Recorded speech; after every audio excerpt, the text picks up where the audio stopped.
जारहियत की सियोनी फोर्सेस की फ़लस्तीनी अवाम पर पे दर पे वार जारी हैं। इसराइली फोर्सेस की गजा की पट्टी पर फ़िज़ाई हमलों में 9 बच्चों समेत 21 फ़लस्तीनी शहीद हो गए हैं और 65 ज़ख्मी भी हुए हैं। शहीद होने वालों में हमास कमांडर भी शामिल हैं, जबकि मुतादिद ज़ख्मी हुए हैं जिन्हें हस्पताल मुंतकिल कर दिया गया है।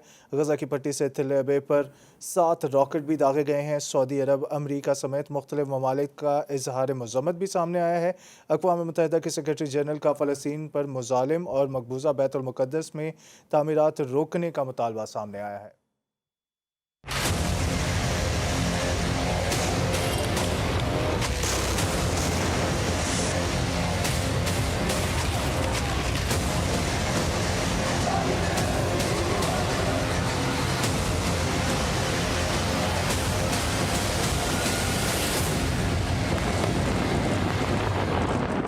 निहत्ते फ़लस्तीनियों पर इसराइली मज़ालिम में शिद्दत आ गई। क़ाबिज़ सह्यूनी फ़ौज ने शुमाली गज़ा में फ़िज़ाई हमले करके 21 मासूम फ़लस्तीनियों को शहीद कर दिया, जिनमें 9 बच्चे भी शामिल हैं। सह्यूनी बमबारी में मुतादिद अफराद ज़ख्मी भी हुए, जिन्हें अस्पताल मुंतकिल किया गया।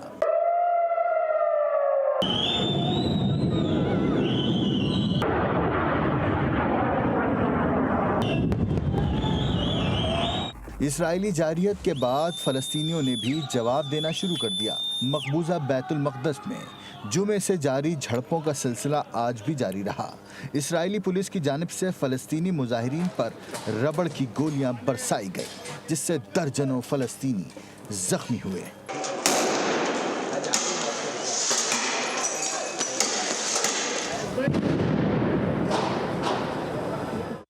अल-कुद्स ब्रिगेड ने मशरक़ी गजा में इसराइली फ़ौज की गाड़ी को मिसाइल से निशाना बनाया। फ़लस्तीनी अपने हथियारों से लेस होकर बैतुल हुनून में दाखिल हुए।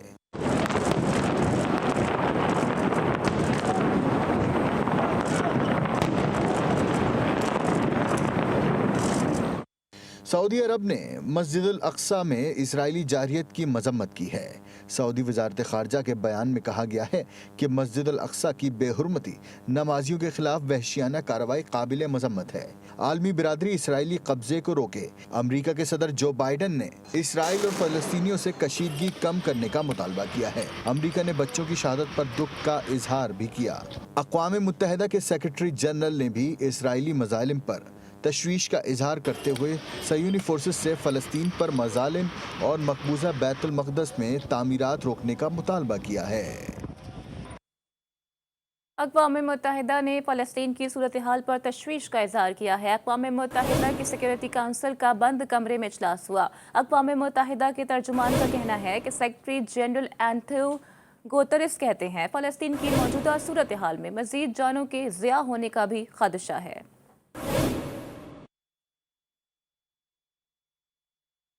वज़ीर ख़ारजा शाह महमूद कुरैशी का कहना है कि फ़लस्तीन से मुतालिक पाकिस्तान का मौक़िफ़ दो टोक है। फ़लस्तीन में जारहियत की शदीद मज़म्मत करते हैं।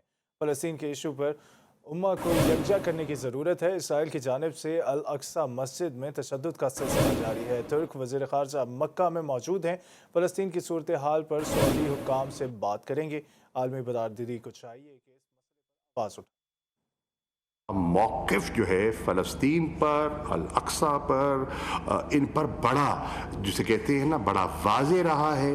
ये जो वहाँ तशद्दुद हुआ है, जो जारी है, इसकी पाकिस्तान पुरज़ोर मज़म्मत करता है। तुर्की के वज़ीर ख़ारजा का मुझे फ़ोन आया। उन्होंने कहा कि मैं इस वक़्त मक्का में हूँ और मैं कल जद्दा जा रहा हूँ और मेरी वहाँ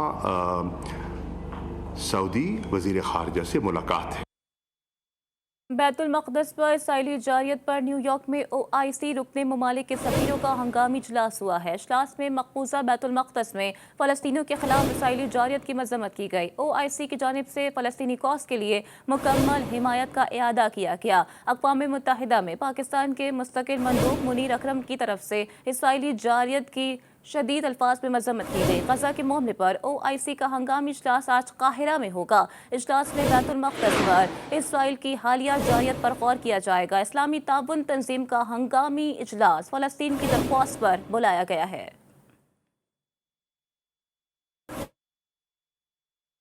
पाकिस्तान में कोरोना वायरस की तबाहकारियों में कमी ना आ सकी है। मुल्क वबा ने एक दिन में मजीद 113 जिंदगियां निगल लीं। मुल्क में कोरोना से अमवात की तादाद 19,000 से तजावुज़ कर गई है। इसके अलावा आपको बताएं तो लाहौर, गुजरांवाला, मुल्तान और पेशावर में वेंटिलेटर्स पर भी मरीज ज़ेरे इलाज हैं और उनकी तादाद में भी बतदरीज इजाफा हो रहा है।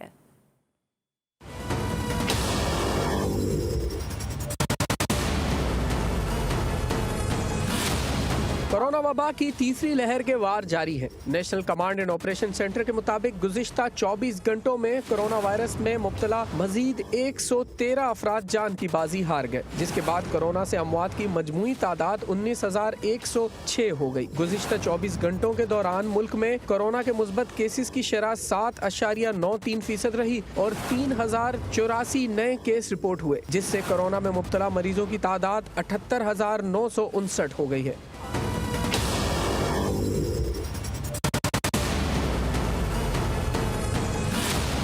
मुल्क के मुख्तलिफ शहरों में वेंटिलेटर और ऑक्सीजन पर मरीजों की तादाद में इजाफा हो रहा है। NCOC के मुताबिक कोरोना के 4,859 मरीजों की हालत तशवीशनाक है। मुल्तान में कोरोना मरीजों के लिए मुख्तस 70% वेंटिलेटर भर गए हैं। लाहौर में 64, गुजरांवाला में 59% वेंटिलेटर पर मरीज जेरे इलाज हैं। पेशावर में 40% वेंटिलेटर कोरोना मरीजों से भर गए। मुल्तान, पेशावर और सवाबी के अस्पतालों में भी ऑक्सीजन बेड्स पर जेरे इलाज मरीजों की तादाद में भी इजाफा हो गया है। और कराची में लॉकडाउन का आज तीसरा रोज है। बड़े और छोटे बाजार मुकम्मल तौर पर बंद हैं। सड़कों पर ट्रैफिक भी मामूल से कम है। पहले जहां ईद की रौनकें हुआ करती थी, आज वहां कोरोना वायरस की वजह से सन्नाटों का राज है। लाहौर में भी सिचुएशन मुख्तलिफ नहीं है। लाहौर में आज लॉकडाउन का चौथा रोज है। माल रोड, लिबर्टी मार्केट, हफीज सेंटर में सन्नाटा है, मगर हॉल रोड, अनारकली बाजार में दुकानों के बाहर स्टॉल्स आज भी बरकरार हैं। इसके अलावा शहर इक़्तिदार की सूरत हाल से भी आपको आगाह करते चलें, वहां पर भी लॉकडाउन का ही सिचुएशन देखने में आ रही है। मेडिकल स्टोर, अशया खुरनोश और गोश्त की दुकानें खुली हुई हैं, जबकि दीगर मार्केट्स मुकम्मल तौर पर बंद हैं। कराची से हमारे साथ मौजूद हैं सिंचांडियो, लाहौर से हमें ज्वाइन कर रहे हैं वहीद गुज्जर, जबकि इस्लामाबाद की सिचुएशन से हमें आगाह करेंगे चीफ रिपोर्टर इंतजार हैदरी। तीनों बड़े शहरों की सूरत हाल जान लेते हैं। सबसे पहले रुख करेंगे कराची का। इंतजार हैदरी हमारे साथ मौजूद है। इंतजार, सिंचांडियो से हम बात करेंगे कराची में। एहसन, आप बताइएगा कराची की क्या सूरत हाल है, वहाँ पर क्या देख रहे हैं आप लॉकडाउन के मनाजिर और किस तरह से आवाम का रद्द-ए-अमल सामने आ रहा है?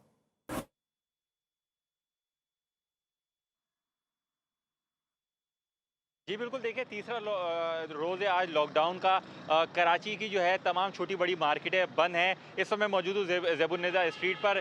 ज़ेबुन्निसा स्ट्रीट समेत जो है जो लियारी की मार्केट है, बोल्टन मार्केट है, उसके अलावा तारिक रोड है, औरंगी टाउन, नाज़माबाद में जो छोटी बड़ी मार्केट है, तमाम मार्केटें जो है वो तमाम कारोबार जो है वो बंद हैं मुकम्मल। इसके अलावा अगर हम बात करें ट्रांसपोर्ट की, तो जो इंट्रा सिटी बसेज़ हैं जो शहर के अंदर चलती हैं, उसमें हुकूमत सिंध की जानिब से ये फैसला किया गया था कि 50% सवारी बिठाई जाए, वो बसेस हों, रक्षा हो या टैक्सी हो, तमाम तर के लिए। लेकिन मामूल से जो है वो कम, इंतहाई कम कहा जाए तो गलत ना होगा, ट्रैफिक सड़कों पे जो है वो नज़र नहीं आ रहा है। उसके अलावा पुलिस और रेंजर्स की बात करें तो वो भी सिक्योरिटी एहलकार यहाँ पे गश्त करते हुए नज़र आ रहे हैं, अमल दरामद कराने के लिए कि अगर कोई दुकान खुली हुई हो तो उसको बंद किया जाए। और उसके अलावा हम बताते चले कि जिन चीज़ों पर नरमी रखी गई है वो गोश्त की दुकानें हैं, जो ग्रॉसरी मार्केट्स हैं, उसके अलावा डेयरी शॉप्स हैं, वो खुली हुई हैं।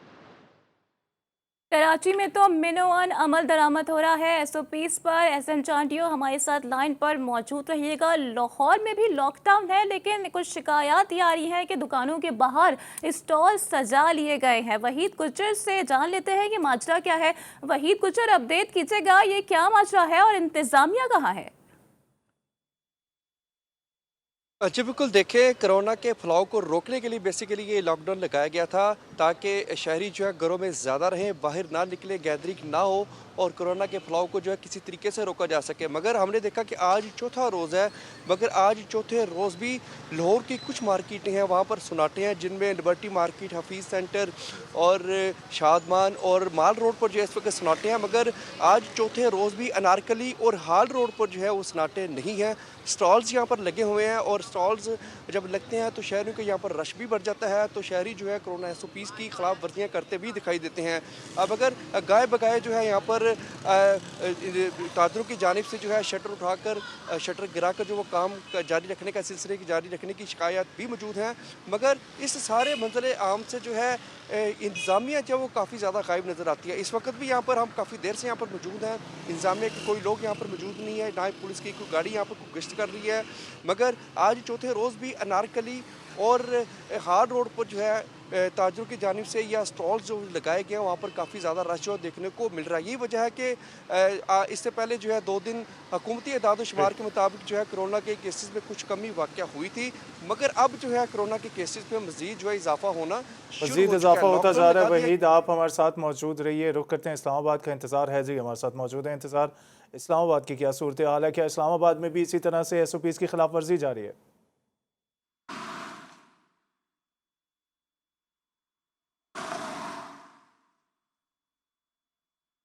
इंतज़ार, आपसे जानना चाहेंगे इस्लामाबाद और रावलपिंडी की क्या सूरत हाल देख रहे हैं आप? क्या वहाँ पर भी SOPs की खिलाफ वर्जी है या आवाम जो है वो हुकूमत के साथ चल रही है? जी देखें, मैं इस वक्त मौजूद हूँ जहाँ पर तो ये संगम है रावलपिंडी इस्लामाबाद का फैज़ाबाद, और यहीं से चंद कदमों के फासले पर जो मरकज़ी बस स्टैंड है वो भी मौजूद है। तो यहाँ पर सूरत हाल ये है कि जो बस स्टैंड है वो मुकम्मल तौर पर बंद कर दिया गया है। जो ट्रैफिक की रवानी है उसमें भी तकरीबन कोई 40 से 45% कमी आई है, क्योंकि पब्लिक ट्रांसपोर्ट नहीं चल रही और ज़्यादातर लोग जो हैं वो अपने घरों में हैं, क्योंकि आम तातीलात हैं और इन तातीलात की वजह से जो सरकारी मुलाजमीन हैं या जो निजी शोबे में मुलाजमत करते हैं उनकी बड़ी तादाद अपने घरों में मुकीम है। तो इस लिहाज से इंतहाई ज़रूरी काम के लिए निकलने वाले अफराद हमें नज़र आ रहे हैं। उसके साथ साथ पंजाब में जो है वो बैनुल अज़ला ट्रांसपोर्ट पर भी पाबंदी आयद कर दी गई है। तो इस वजह से भी जो ट्रैफिक का बहाव है वो कदरे कम है। और अगर वफाकी दारुल इस्लामाबाद की बात की जाए तो यहाँ पे जो इंट्रासिटी ट्रांसपोर्ट लाहौर, है, कराची और इस्लामाबाद तीनों शहरों में ही लॉकडाउन की सिचुएशन है और कहीं कहीं सूरत हाल अच्छी है, लेकिन कहीं कहीं शहरी बिल्कुल भी कोऑपरेट नहीं कर रहे हैं। कराची से हमारे साथ मौजूद थे एहसन चांडियो, लाहौर की सिचुएशन से हमें आगाह करे थे वहीद गुज्जर। इसके अलावा इस्लामाबाद से चीफ रिपोर्टर इंतजार हैदरी हमें अपडेट कर रहे थे। आप तीनों का बहुत शुक्रिया। महकमा सयाहत खैबर पख्तूनख्वा ने ईद उल फितर के मौके पर सयाहती मकामात पर 11 लाख से ज़ायद सयाहों की आमद रोकने का फैसला किया है। महकमा सयाहत खैबर पख्तूनख्वा के मुताबिक सबसे ज़्यादा 5,50,000 सयाह की गलियात आमद मुतवक्की थी। सयाहती मकामात पर 1500 से ज़ायद होटल्स में बंदिश से मुकामी सनत को सबसे ज़्यादा नुकसान पहुँचेगा, जिसकी वजह से मुकामी आबादी 3 अरब रुपये की आमदनी से महरूम होगी।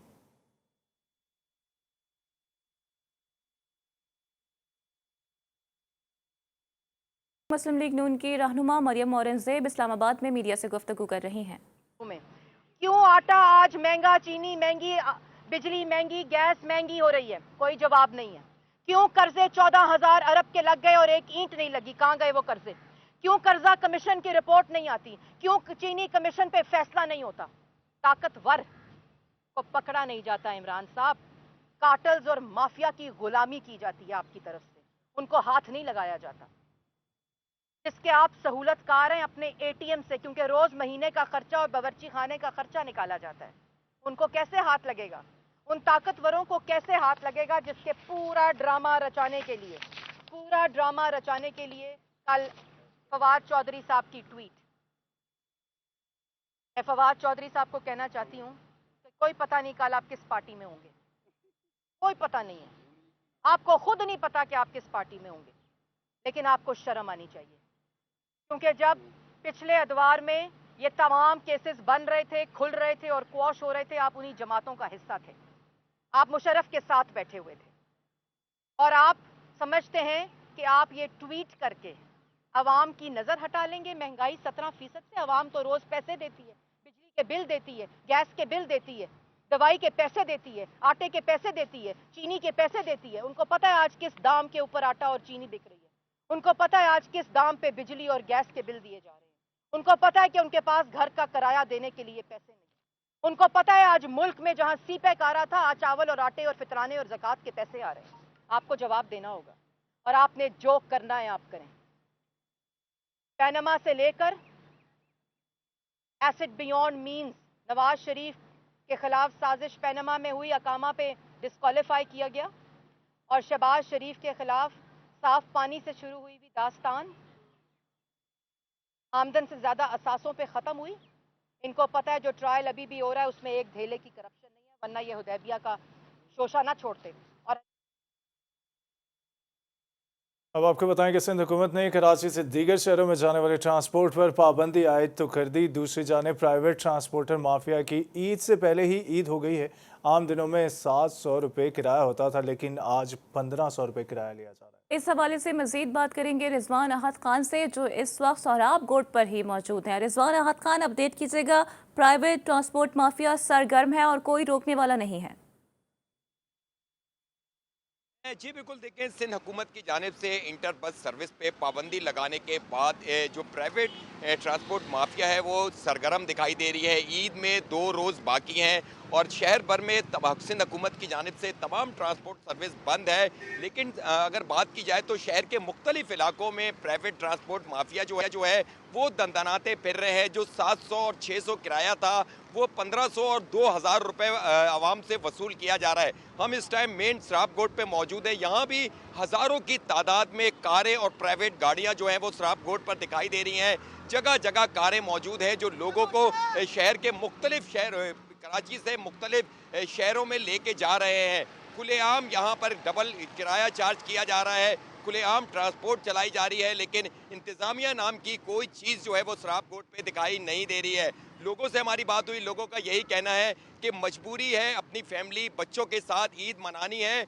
यहाँ पर माफिया की जानिब से जो 700 रुपये किराया था वो आज 1500 और 2000 वसूल किया जा रहा है। लेकिन मजबूरी है, हमें अपने घर जाना है, अपने बच्चों के साथ ईद मनानी है। जो भी किराया ये लेंगे हम देने से मजबूर हैं। यहाँ पर बड़ी तादाद में लोग भी जो हैं, शहरी जो हैं, वो यहाँ पर आ रहे हैं और मुख्तलिफ शहरों के लिए यहाँ से सफ़र कर रहे हैं। यकीनन हुकूमत सिंध के लिए एक सवालिया निशान है। सवालिया निशान है। बहुत शुक्रिया रिजवान अहद खान, आप हमें तफसीलात से आगाह कर रहे थे।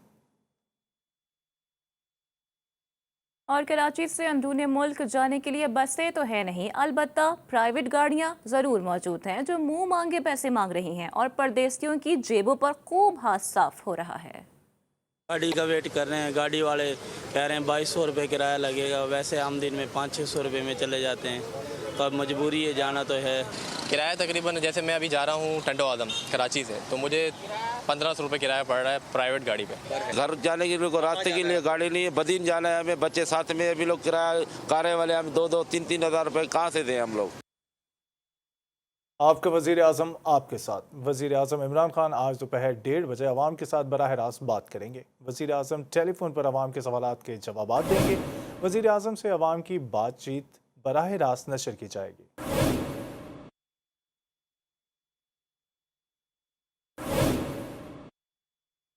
पाकिस्तान पीपल्स पार्टी के चेयरमैन बिलावल भुट्टो जरदारी की एक बार फिर इमरान खान पर कड़ी तनकीद। वज़ीर आज़म को अवाम दुश्मन करार दे दिया। बिलावल भुट्टो कहते हैं कि सऊदी अरब से वज़ीर आज़म ने चावलों के 19,000 थैलों को हासिल करके क्या कामयाबी हासिल की है। PTI हुकूमत के पास ज़ख़ीरा अंदोज़ों को काबू करने के लिए कोई पॉलिसी ही नहीं है जो मज़ीद महंगाई के तदारुक के लिए सरकारी कीमतों के ही निफास को यकीनी बना सके।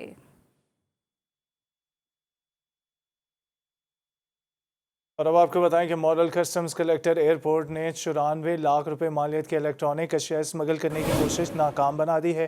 डिप्टी कलेक्टर कस्टम्स के मुताबिक अमारात एयरलाइन की परवाज़ EK 606 से बैरून मुल्क से आने वाले मुसाफिर मोहम्मद सुफियान और वसी हैदर से 16 एप्पल आईफोन्स, 8 मैकबॉक्स और 2 प्ले स्टेशंस के अलावा 36 राडो घड़ियाँ भी बरामद करी हैं। कस्टम्स एक्ट के तहत मुकदमा दर्ज करके मुल्ज़िमान को गिरफ्तार कर लिया गया है। अपडेट आपको कर रहे हैं। मॉडल कस्टम्स कलेक्ट्रेट एयरपोर्ट ने 94 लाख रुपए मालियत के इलेक्ट्रॉनिक अशिया स्मगल करने की कोशिश को नाकाम बना दिया है। डिप्टी कलेक्टर कस्टम्स के मुताबिक अमारात एयरलाइन की परवाज़ EK 606 से बैरून मुल्क से आने वाले मुसाफिर मोहम्मद सुफियान और वसी हैदर से 16 आईफोन, एप्पल्स, 8 मैकबॉक्स और 2 प्ले स्टेशन और 36 राडो घड़ियां भी बरामद कर ली गई हैं। इसी हवाले से मजीद बात करेंगे अपने नुमाइंदे खुसूसी जावेद असगर चौधरी से।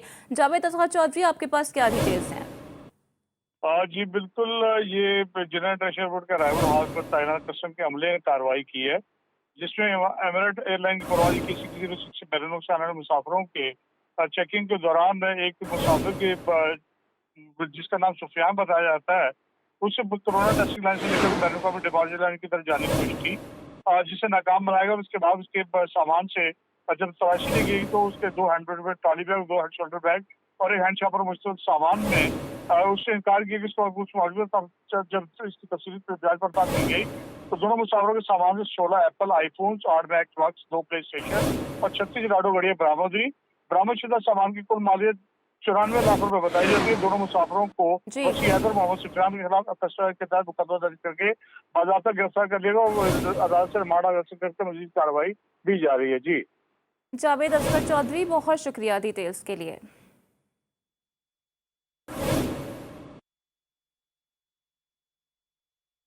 और मुल्की ने एक बार फिर बकरे और गाय के गोश्त को टक्कर देने की ठान ली है। कराची में एक हफ्ते के दौरान मुर्गी का फी किलो गोश्त 500 रुपए तक पहुंच गया है। सरकारी रेट लिस्ट सिर्फ कागजी कार्रवाई बनकर रह गई है। इसी बारे में तफसीलात जानते हैं शारका कमाल से। शारका, क्या अपडेट्स हैं आपके पास?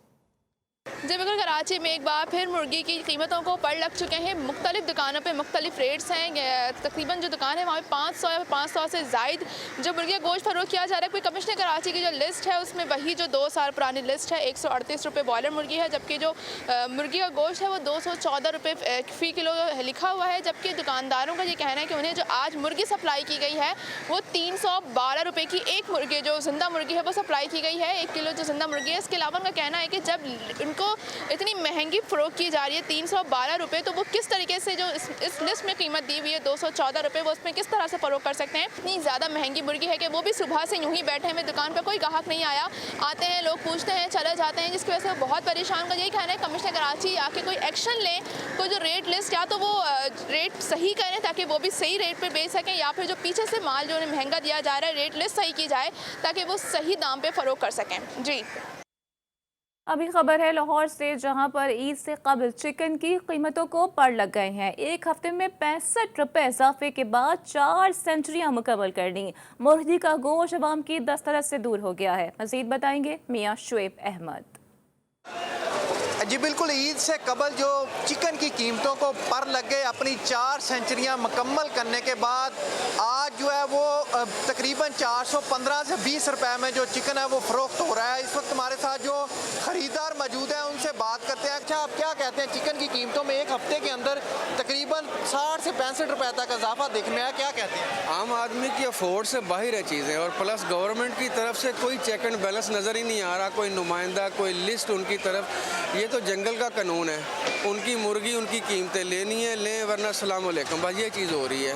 आपको पूरी मार्केट में कहीं कोई हुकूमती नुमाइंदगा या कोई चेक एंड बैलेंस वाली पोजीशन नज़र आ रही है? बिल्कुल, जो ख़रीदार है उनका यही कहना है कि हुकूमत को चेक एंड बैलेंस करना चाहिए, क्योंकि ईद आ रही है, खुशी का मौका है, लेकिन उससे पहले जो आवाम की पहुँच से दूर कर दिया गया मुर्गी के गोश्त को, दिन ब दिन इसमें इजाफा हो रहा है। आज भी जो इसकी कीमत 420 से ऊपर पहुँच गई है। जी